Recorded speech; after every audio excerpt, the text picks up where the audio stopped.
बिस्मिल्लाहिर्रहमानिर्रहीम। मैं शौकत अहमद पाक, टीचर यूपीएस शाहपुरा से। मेरी आज की जो क्लास है वो है क्लास 8 और सब्जेक्ट जो है वो है साइंस। और हमारा जो आज का टॉपिक है जो हम कंटिन्यू कर रहे हैं पिछले 2-3 क्लास से वो है सेल, यानी जो हम सेल के बारे में पढ़ रहे हैं।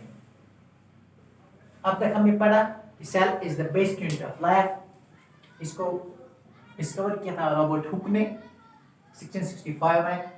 इसके डिफरेंट बेसिक पार्ट्स होते हैं, कंपोनेंट्स होते हैं, जिसमें हमने पढ़ा पिछले क्लासों में about cell membrane, cytoplasm and nucleus. जब हम साइटोप्लाज्म के बारे में पढ़ रहे थे उसमें हमने पढ़ा कि सेल में प्रेजेंट होते हैं, साइटोप्लाज्म में प्रेजेंट होते हैं स्मॉल स्ट्रक्चर्स, छोटे छोटे स्ट्रक्चर्स जो होते हैं, पार्ट्स होते हैं, उन स्ट्रक्चर्स को बोलते हैं सेल ऑर्गेनेलीज। सो आज हम उन्हीं सेल ऑर्गेनेलीज के बारे में थोड़ी सी आपको जानकारी दे देंगे। तो सेल ऑर्गेनेलीज जो होती है ये साइटोप्लाज्म में प्रेजेंट होते हैं। ये होता है सेल का सेल मेम्ब्रेन, जो इसका आउटर मेम्ब्रेन होता है, आउटर कवरिंग होती है, और इसके इर्द गिर्द होती है सेल साइटोप्लाज्म, और बीच में होता है न्यूक्लियस।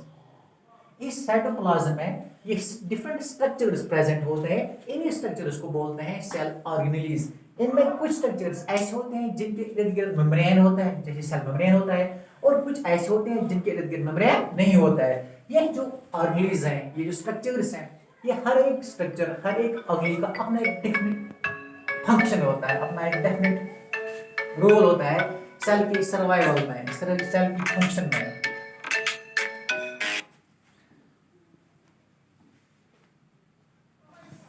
तो सबसे बड़ी ऑर्गेनेल जो होती है वो होती है न्यूक्लियस, वो हमने पहले डिस्कस किया है। उसके बाद जो बाकी ऑर्गेनेल्स होती है, इंपॉर्टेंट ऑर्गेनेल्स, उनमें पहला आता है माइटोकॉन्ड्रिया।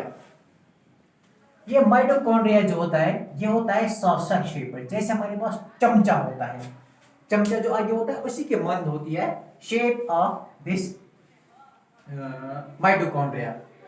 इस माइटोकॉन्ड्रिया को इर्द गिर्द मेम्ब्रेन होता है।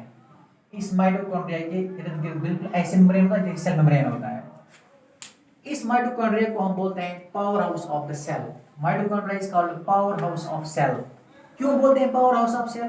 Because it produces energy.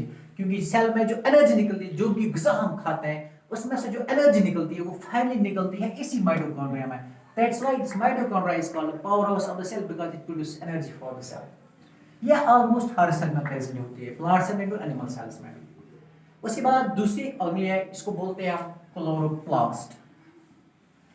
ये क्लोरोप्लास्ट भी एक इंपॉर्टेंट ऑर्गेनेल होती है, लेकिन ये प्रेजेंट होती है सिर्फ प्लांट सेल में, ये एनिमल सेल में प्रेजेंट नहीं होती है। इसको बोलते हैं हम किचन ऑफ प्लांट सेल।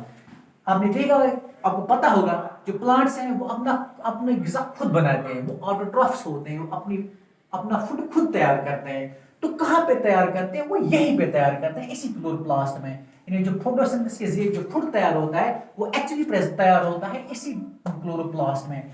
इसलिए इसको बोलते हैं हम किचन ऑफ द सेल, क्योंकि हम घर में किचन उस कमरे को बोलते हैं जहां पर हम अपना ग़िज़ा तैयार करते हैं, तो अपना फूड तैयार करते हैं। तो इसलिए इस क्लोरोप्लास्ट को भी बोलते हैं kitchen of the cell, because it prepares food for cell.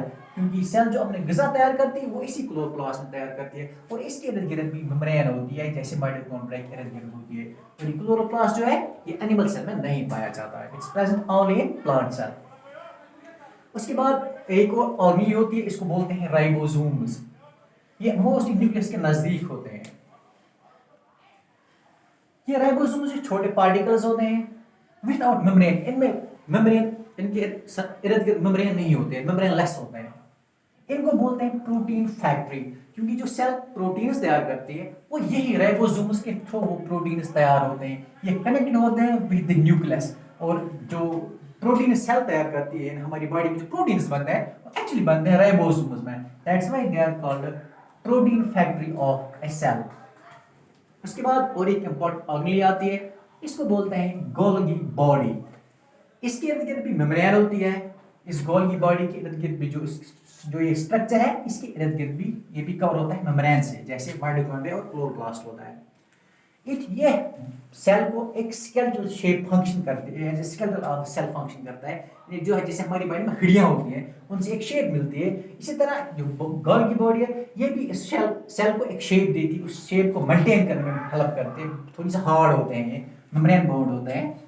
और इसके अलावा शेप के अलावा ये क्या काम करता है, they help in transport of materials from to and out of side of the cell, cell के बाहर और सेल से बाहर और सेल के अंदर ट्रांसपोर्टेशन में हेल्प करती है गोल्गी बॉडी, ये लगे होते हैं इस सेल मेम्ब्रेन के साथ में प्रेजेंट होते हैं।